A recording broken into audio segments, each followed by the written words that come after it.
আসসালামু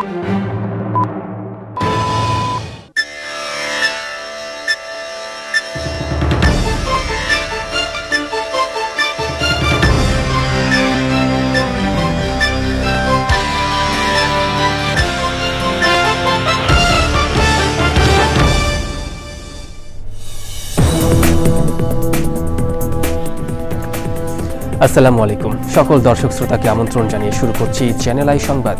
সংবাদ স্টুডিওতে আপনাদের সাথে আছি মোহাম্মদ রাইহান। বিস্তারিত সংবাদের শুরুতেই জানিয়ে দিচ্ছি ফ্রেশ আটা ময়দা সুজি সংবাদ শিরোনামগুলো। সকাল ৬টা থেকে রাত ৮টা পর্যন্ত ১৪ ঘন্টার জন্য গোপালগঞ্জ জেলা জুড়ে ১৪৪ ধারা জারি। সমাবেশ মিছিল অস্ত্রবহন সহ ৪ জনের বেশি একসাথে চলাচল নিষিদ্ধ। দুর্নীতির বিরুদ্ধে আমৃত্যু লড়াইয়ের ঘোষণা দিলেন জামায়াতে আমির। জুলাই গণঅভ্যুত্থান সহ সব গণহত্যার বিচার দাবি। কিছু নৃশংস ঘটনা অন্তর্বর্তী সরকারকে প্রশ্নবিদ্ধ করেছে বললেন তারেক রহমান। নির্বাচন আয়োজনে সরকারের সক্ষমতা নিয়ে প্রশ্ন। সবুজে সাজাই বাংলাদেশ স্লোগানে কুড়িগ্রামে প্রকৃতি ও জীবন ক্লাবের বৃক্ষরোপণ। তরুণ প্রজন্মকে পরিবেশ সুরক্ষায় সম্পৃক্ত করার উদ্যোগ। এবং ৩ ম্যাচ সিরিজের প্রথম টি-20তে আজ পাকিস্তানের মুখোমুখি হচ্ছে বাংলাদেশ। দুই দলের সমান সুযোগ দেখছেন টাইগার ক্যাপ্টেন।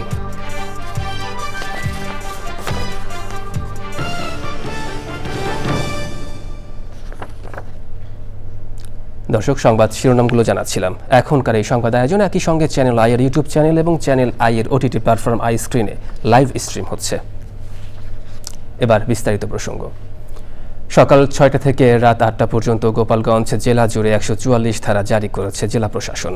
শনিবার রাত ১১টার পর গোপালগঞ্জের জেলা প্রশাসক মোহাম্মদ কামরুজ্জামান এক বিজ্ঞপ্তিতে জানান, গত ১৬ জুলাই গোপালগঞ্জ জেলায় জাতীয় নাগরিক পার্টি এনসিপির পথসভাকে কেন্দ্র করে উদ্ভূত পরিস্থিতিতে আইন শৃঙ্খলার অবনতি হওয়ার আশঙ্কা ও জেলায় শান্তি শৃঙ্খলা রক্ষায় এবং জনগণের নিরাপত্তায় সকাল ৬টা থেকে রাত ৮টা পর্যন্ত জেলা জুড়ে ১৪ ঘন্টার জন্য ১৪৪ ধারা জারি করা হয়েছে। এ সময় কোনো ধরনের সমাবেশ, মিছিল, অস্ত্র ও বিস্ফোরক দ্রব্য বহন, মাইকিং সহ জনগণের বিঘ্ন সৃষ্টি হয় এমন কোনো কাজ এবং ৪ জনের বেশি একসাথে চলাচল নিষিদ্ধ থাকবে। দুর্নীতির বিরুদ্ধে আরেকবার লড়াইয়ের ঘোষণা দিয়ে বাংলাদেশ জামায়াতে ইসলামীর আমির ডাক্তার শফিকুর রহমান বলেছেন, দুর্নীতির বিরুদ্ধে আমৃত্যু লড়াই চলবে।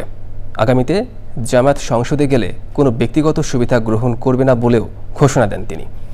শনিবার ৭ দফা দাবিতে রাজধানীর সোহরাওয়ার্দী উদ্যানে জাতীয় সমাবেশে বক্তব্য দেওয়ার সময় ২ বার অসুস্থ হয়ে মঞ্চে পড়ে যান জামায়াতের আমির। আক্তার হোসেনের রিপোর্ট। বিচার সংস্কার ও পিআর পদ্ধতিতে নির্বাচন সহ ৭ দফা দাবিতে রাজধানীর ঐতিহাসিক সোহরাওয়ার্দী উদ্যানে বাংলাদেশ জামায়াতে ইসলামীর সমাবেশ। দুপুরে মূল কার্যক্রম শুরু হলেও সকাল থেকেই সারা দেশ থেকে আসা নেতাকর্মীদের পদচারণায় মুখর হয় রাজধানী। লাখো জনতার উপস্থিতিতে সমাবেশের গণ্ডি ছাপিয়ে যায় শাহবাগ থেকে কাকরাইল পর্যন্ত। আসর ওয়াক্তে বক্তব্য দেওয়া শুরু করেন জামায়াত আমির।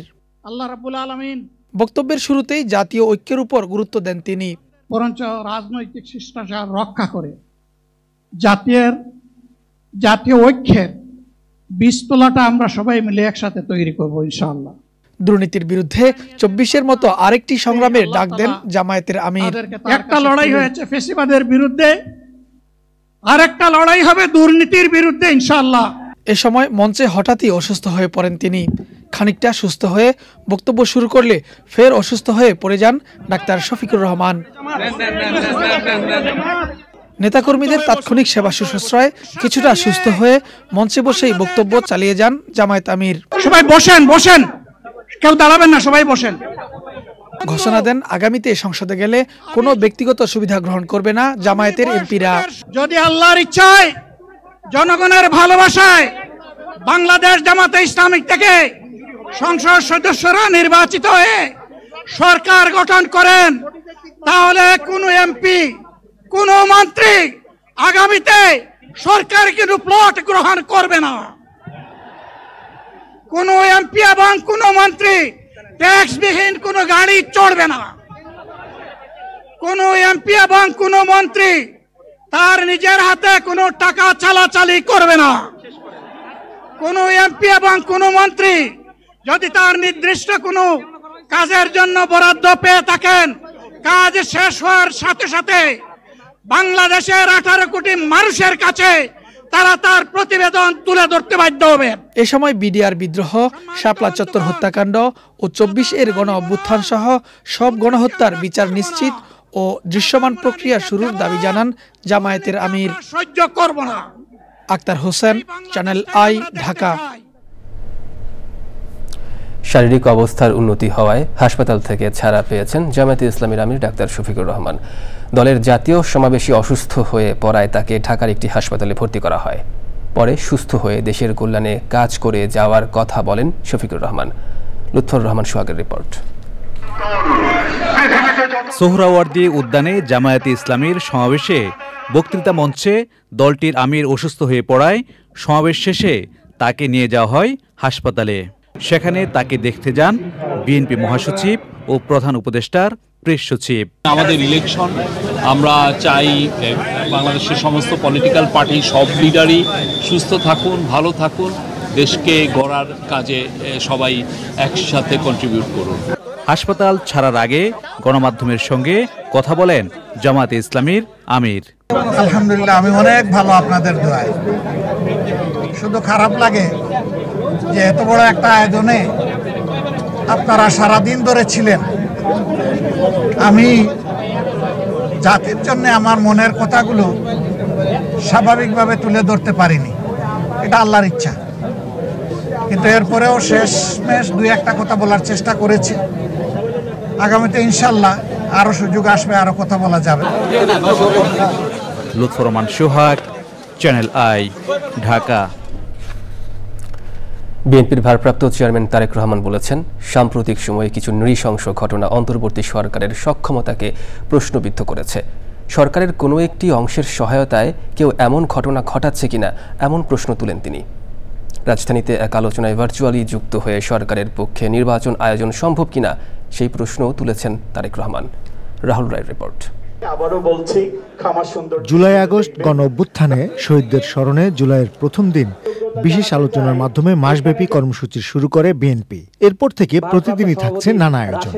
শনিবার রাজধানীতে ছিল বেসরকারি বিশ্ববিদ্যালয়ের শিক্ষার্থীদের অবদান ও শহীদদের স্মরণে আলোচনা সভা।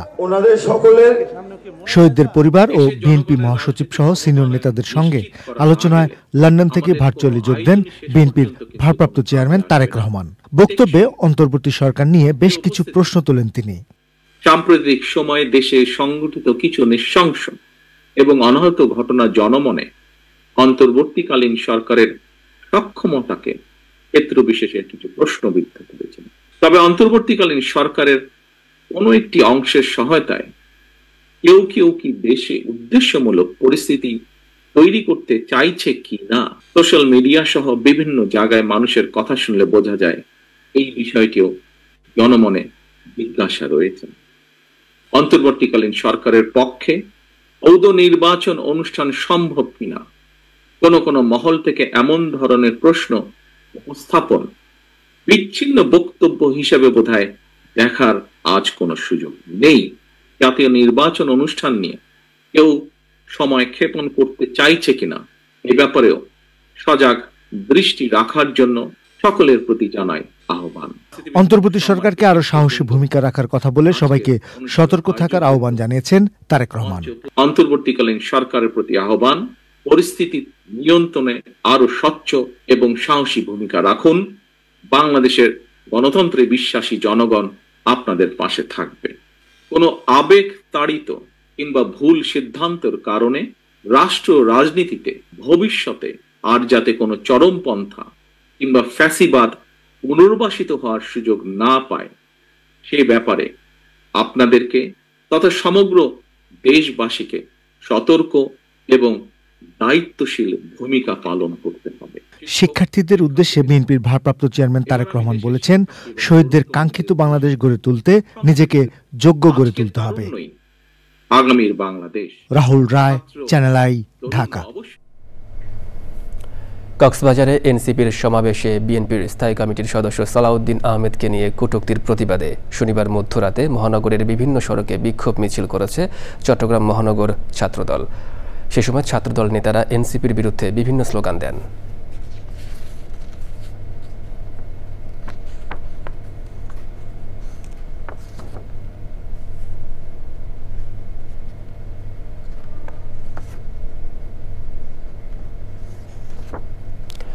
জনতা ব্যাংকের ঊর্ধ্বতন কর্তৃপক্ষের স্পষ্ট কথা, কেবল হেড অফিসের মুনাফা আর স্টাফ লোন দিয়ে ম্যানেজারগিরি করা যাবে না। সরকারি ব্যাংক চাকরি তো আর যাবে না, কাজেই বসে বসে বেতন এবং পদোন্নতি, এই ভাবনার দিন শেষ। সিলেটি ব্যাংকটির সম্মেলন চলাকালে 2 জন ম্যানেজারকে তাৎক্ষণিক বদলি এবং বেশ কয়েকজনকে জুনিয়র কর্মকর্তার অধীনে পদায়নের হুমকির শক্ত বার্তা দিল 12,000 কর্মীকে। রিজভি নিউজের রিপোর্ট। 2023 সালের মার্চ থেকে সিলেটে জনতা ব্যাংকের জিন্দাবাজার কর্পোরেট শাখার ম্যানেজার হিসেবে কর্মরত ছিলেন মোহাম্মদ সয়ফুল আলম চৌধুরী। বৃহস্পতিবার বিভাগীয় সম্মেলনে তার কাছে পরিচালনা পর্ষদ এবং ব্যবস্থাপনা কর্তৃপক্ষের প্রশ্ন ছিল, গত 6 মাসে এসএমই খাতে 1 টাকাও ঋণ দেননি কেন? একই প্রশ্নের সদুত্তর দিতে পারেননি আরেক ম্যানেজার তোফাজ্জল সরকার। 2 জনকেই তাৎক্ষণিক বদলি করা হয় ফরিদপুর এবং নীলফামারীতে। তুমি একটা এসএমই দিতে পারো না কেন? জুলাই মাসে একটা দিয়েছি। জুলাই একটা দিয়েছি স্যার। কত টাকা? আমি দেশে বাড়ি কোন জায়গা? হবিগঞ্জ। Very good. ওই ইয়াতে পঞ্চগড় ঘুরে আসুন, এবার শীতটা পঞ্চগড়ে উদযাপন করে আসুন। তাহলে এই যে 6 মাসের মধ্যে একটা ঋণ গেল না, আপনি কি বলতে দিচ্ছেন? আর এর বিষয়ে 1% এখানে ম্যানেজারের দরকার আছে। এই মুহিত নুরদান আজকে পিডিতে বলো, ওদের আজকে ট্রান্সফার করবে। রাস্তা ধ্বংস হয়ে গেছে, 6 মাসে একটা ঋণ যায় না। এর বিষয়ে 1% সোনালী ব্যাংকের বিজনেস করতো, অগ্রণী ব্যাংকের বিজনেস করতো, আপনার বিজনেস করতো, একবার কি ভাবছেন? সম্মেলনে জানানো হয়, কোনো মতে কায়দা করে দিন পার করার চিন্তা বাদ দিয়ে প্রত্যেক শাখা থেকে ক্ষুদ্র ও মাঝারি উদ্যোক্তাকে ঋণ দিতে হবে, শাখার আয় দিয়ে চলার চেষ্টা করতে হবে। এই বছর পর্যন্ত তোমার একটাও এসএমই নাই, একটাও নাই। এই মাসে দিছি স্যার। দিছো? জুলাই মাসে দিছি স্যার। কত টাকা দিছো? স্যার একটা 1 লাখ 80, একটা 1 লাখ দিছি, আরো দিব স্যার। গত মাসে দিছি না, হ্যাঁ, এটা গত 6 মাস দিলা না কেন? ব্রাঞ্চের সবার মিলে কত টাকা বেতন দেন আপনি মাসে? কত? 2 লক্ষ টাকা কামাই করলে কত টাকা লোন অ্যাডভান্স করতে হবে? এভাবে চলবে না। সিলেট বিভাগে 60টি শাখার মাধ্যমে জনতা ব্যাংক 3.5 কোটি টাকার আমানত পেয়েছে, অথচ ওই বিভাগের মানুষ ঋণ পেয়েছেন মাত্র 577 কোটি টাকা। Rizvi news, channel i, Dhaka. সবুজে সাজাই বাংলাদেশ স্লোগানে কুড়িগ্রামে বৃক্ষরোপণ করেছে প্রকৃতি ও জীবন ক্লাব। তরুণ প্রজন্মকে পরিবেশ সুরক্ষায় সম্পৃক্ত করতে রাজারহাট উপজেলার বিভিন্ন শিক্ষা প্রতিষ্ঠানের শিক্ষার্থীদের গাছের চারা উপহার দেওয়া হয়। এমন উদ্যোগ প্রাকৃতিক দুর্যোগ প্রবণ কুড়িগ্রামের পরিবেশ প্রতিবেশের উন্নয়নের পাশাপাশি ভবিষ্যৎ প্রজন্মের বাসযোগ্য পৃথিবী নিশ্চিতে সহায়ক হবে বলছেন পরিবেশবাদীরা। শ্যামল ভৌমিকের তথ্য ভিডিও চিত্রে আফরোজা হাসির রিপোর্ট।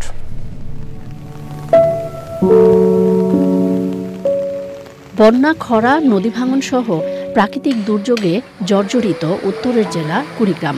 প্রাণহানির পাশাপাশি প্রতি বছরই বাস্তুচ্যুত হচ্ছেন অসংখ্য মানুষ। হুমকিতে জীববৈচিত্র্য। প্রাকৃতিক দুর্যোগ রোধে সবুজ বেষ্টনী তৈরিতে সারা দেশের মতো কুড়িগ্রামেও প্রকৃতি ও জীবন ক্লাবের সবুজায়ন কর্মসূচি। সবুজে সাজাই বাংলাদেশ এই প্রতিপাদ্যে কুড়িগ্রামে বৃক্ষরোপণ কর্মসূচি পালন করেছে প্রকৃতি ও জীবন ক্লাব। কুড়িগ্রাম বন্যা ও নদী ভাঙন এলাকা, এখানে বৃক্ষরোপণের দরকার সবচেয়ে বেশি এবং আমরা যত বেশি এখানে বৃক্ষরোপণ করব তাতে এই যে বন্যা বলি এবং নদী ভাঙন বলি এই ধরনের দুর্যোগ থেকে কুড়িগ্রামবাসী পরিত্রাণ পাবে। তো আসুন আমরা সবাই হাতে হাত মিলিয়ে এই বৃক্ষরোপণ কর্মসূচিকে এগিয়ে নিয়ে যাই এবং সারা বাংলাদেশটাকে সবুজে ছেয়ে ফেলি। ফলদ, বনজ ও ওষুধি গাছের চারা পেয়ে পরিবেশ সুরক্ষার প্রত্যয় জানায় উচ্ছ্বসিত শিক্ষার্থীরা। গাছ আমাদের অক্সিজেন দেয়, তারপর ছায়া দেয়। যে গাছটি পেয়েছি আমি বাসাতে গিয়ে গাছটি লাগাবো এবং আমার চারপাশের মানুষকে বলবো তারাও অনেক গাছ লাগাবে। আমরা এই গাছের পরিচর্যা করব। গ্রামাঞ্চলে এরকম একটা প্রতিষ্ঠান, তা আপনারা যদি মাঝে মধ্যে আসেন, মনে করেন এরকম কোনো কিছু নিয়ে, তাহলে আমাদের বাচ্চারা আরও উৎসাহিত হবে। প্রাণ প্রকৃতি রক্ষায় প্রকৃতি ও জীবন ক্লাবের উদ্যোগকে সময়োপযোগী ও অনুকরণীয় বলেন বিশিষ্টজনেরা। বছরের নির্দিষ্ট সময় আমরা অবশ্যই যাতে বৃক্ষরোপণ উদ্বুদ্ধ হই এই বিষয়টা সমাজে ছড়িয়ে দিতে হবে। তো আজকের যে উদ্যোগ, এই উদ্যোগ নিঃসন্দেহে এটাকে অনুপ্রাণিত করবে। প্রতিটা মানুষকে উচিত যে আমরা যেন প্রতিজনের জন্য একটা 10টা করে গাছ যেন আমরা কি রোপণ করতে পারি, তাহলে আমাদের জীবনটা সুন্দরভাবে কি পরিচালিত হবে। পরিবেশগত সংকট মোকাবেলায় শুধু বৃক্ষরোপণই নয়, সচেতনতার পাশাপাশি পরিবেশ বান্ধব উন্নয়ন ও প্রযুক্তির ব্যবহার নিশ্চিত করার তাগিদ পরিবেশবাদীদের। আফরোজা হাসি, প্রকৃতি ও জীবন ডেস্ক, চ্যানেল আই।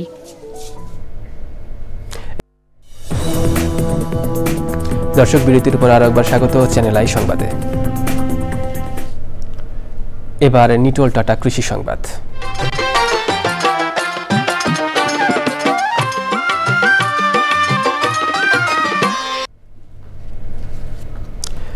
বাংলাদেশ ধান গবেষণা ইনস্টিটিউট দেশের বিভিন্ন স্থানে যান্ত্রিকীকরণ পল্লীতে কৃষকদের বিনামূল্যে ধান বপন, রোপণ, পরিচর্যা ও কর্তন সহ বিভিন্ন সেবা প্রদান করছে। এতে কৃষকদের শ্রম ও সময় সাশ্রয় সহ উৎপাদন খরচ কমে যাচ্ছে, লাভবান হচ্ছেন কৃষক। রাজশাহী থেকে আবু সালেহ মোহাম্মদ ফাত্তার রিপোর্ট। রাজশাহীর পবা ও গোদাগাড়ী উপজেলায় খামার যান্ত্রিকীকরণ বিভাগের মুখ্য বৈজ্ঞানিক কর্মকর্তা ও প্রকল্প পরিচালক কৃষকদের বীজ বপন ও চারা রোপণের প্রশিক্ষণ প্রদান করেন। এ সময় পবা ও গোদাগাড়ী উপজেলার 25 জন আদর্শ কৃষক মাঠ পর্যায়ে প্রশিক্ষণে অংশগ্রহণ করেন। মেশিনে ধান লাগালে বিঘা ভূমি আমার 900 টাকা খরচ হয়, আর পাট দিয়ে যদি লাগাই তাহলে আমার 1400 টাকা খরচ পড়ে। তো মেশিনে লাগার পরে গুছি ছাড়ে, এর কোনো পরিবর্তন হয় না। চলতে ভালো লাগে, সুন্দর ফাঁক হয়ে থাকে, ধান আমাদের ভালো হয়। যে মেশিনের সাহায্যে ধান লাগাচ্ছে, অনেক অল্প খরচে ধান লাগানো হচ্ছে। রাইস ট্রান্সপ্লান্টার দিয়ে ধানের চারা রোপণের সুবিধা ও লাভের কথা জানান প্রদর্শনী প্লটের কৃষক ও অপারেটর। 1 বিঘা ধান লাগাই, সেটা মেশিনের সাহায্যে এটা মাত্র 600 টাকায় আমরা এই ধানটা লাগাই দিই। লেবার খরচটা কম হয়, ধান লাইন হয়, অল্প সময় লাগে এবং ধানের ফলনও বৃদ্ধি হয়। বাংলাদেশ ধান গবেষণা ইনস্টিটিউট কৃষি যান্ত্রিকীকরণের মাধ্যমে দেশের বিভিন্ন স্থানে যান্ত্রিকীকরণ পল্লীতে কৃষকদের বিনামূল্যে বিভিন্ন সেবা প্রদান করছে। বিদেশ থেকে যে মেশিন এই রাইস ট্রান্সপ্লান্টে 4 লক্ষ 3.5 লক্ষ টাকা খরচ হয়, আমরা এটা তো যদি দেশে আমরা করতে পারি, সরকারি নীতি সহায়তা যদি থাকে, আমরা 2.5 থেকে 3 লক্ষ টাকা এটা কৃষকদের দিতে পারবো। তাহলে আমাদের বৈদেশিক সাশ্রয় হবে, আমাদের কর্মসংস্থান তৈরি হবে। আমরা আস্তে আস্তে যদি গবেষণাকে আরও যদি চালাইতে পারি, আরও রিফাইন করতে পারবো, আরও কোয়ালিটির দিকে আমরা তৈরি করতে পারবো এবং কৃষকরা আমরা সেবা দিতে পারবো। সারা দেশে উদ্ভাবিত কৃষি যন্ত্রপাতি দ্বারা চাষ করলে আধুনিক কৃষি প্রসার ঘটবে বলে মনে করেন সংশ্লিষ্টরা। Abu Saleh Mohammad Fatta, channel I, Rajshahi. এবার প্রকৃতি সংবাদ।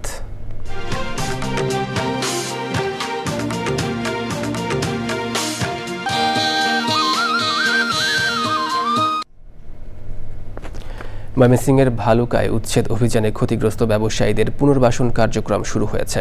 ক্ষতিগ্রস্ত ব্যবসায়ীদের দেওয়া হয়েছে দৃষ্টিনন্দন পরিবেশ বান্ধব টি স্টল। স্টেইনলেস স্টিলের তৈরি টি স্টলগুলোর নান্দনিকতায় পেয়েছে ভিন্ন মাত্রা। শেখ মহিউদ্দিনের তথ্য ভিডিওচিত্রে শেখ মাদিহ আদিতের রিপোর্ট। চারুদ্বীপ, মেঘদল, কুহেলিকা, তিথিডোর, অনামিকা, নীলাম্বরী, কুঞ্জন, মেঘমালা, প্রীতিলতা, উরুচিঠি। নান্দনিক নামের টি স্টলগুলো যেমন দৃষ্টিনন্দন, তেমনি পরিবেশ বান্ধব। দোকানিরাও খুশি নতুন দোকান পেয়ে। দোকানের দুই পাশে 2টা ফুলের টব রাখতে হবে, আমরা সংগ্রহ করবো। কালকে তো বাক্স ফলাইছি, মানে কালকে সংগ্রহ করবো। আমরা আগে এলোমেলো দোকানদারি করছি, দোকান সাজানো অনেক সুন্দর দেখা যায়, মানুষ আসে। স্যার, সে আমার একটি দোকান দিয়েছে, আমি খুব সুন্দর হেফাজতে করতেছি। এমন উদ্যোগকে সাধুবাদ স্থানীয়দের। সুন্দর একটা পরিবেশ হয়েছে। হ্যাঁ, এখানে আমরা চা পান সুন্দরভাবে পরিবেশ গোছায় খাইতে পারতাছি। আমরা প্রায় আসি না, থাকতে ভালো লাগে, দেখতেও ভালো লাগে। শুরু করে সুন্দর করে দিচ্ছে পরিবেশ, দাঁড়ায় যার মতো নিয়ে চলে যাইতেছে। মানবিক দিক বিবেচনায় পুনর্বাসন বলছে প্রশাসন। অবৈধভাবে যে সকল দোকানপাট ছিল ফুটপাতে, আমরা তাদেরকে উচ্ছেদ করেছি। উচ্ছেদ করা যেমন আমাদের একটি দায়িত্ব, একই সাথে যারা এখানে কর্মহীন হলো তাদেরকে পুনর্বাসন করা আমাদের দায়িত্ব। সেই দৃষ্টিকোণ থেকে সেখানে বিচ্ছিন্নভাবে যে ফলের দোকানগুলো ছিল, আমরা তাদেরকে ভালুকা পৌর ফল মার্কেট নামে একটি মার্কেট করে দিয়ে তাদের পুনর্বাসন করেছি।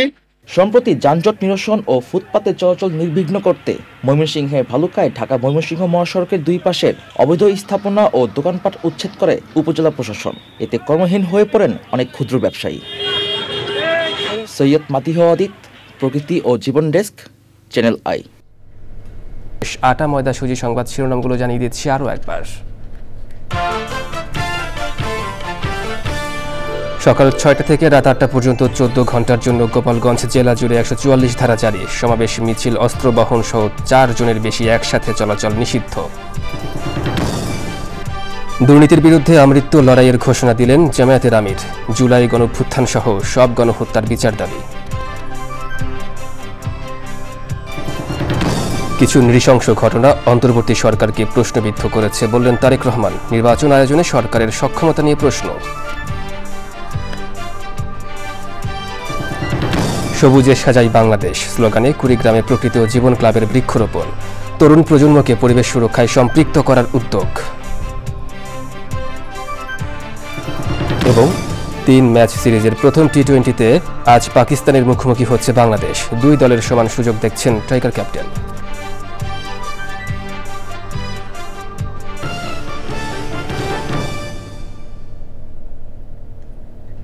দর্শক, চ্যানেল আইয়ের সর্বশেষ সংবাদ জানতে ভিজিট করুন channelionline.com-এ। যুক্ত থাকুন আমাদের সোশ্যাল মিডিয়া প্ল্যাটফর্মগুলোর সাথে। এতক্ষণ সঙ্গে থাকার জন্য ধন্যবাদ সবাইকে।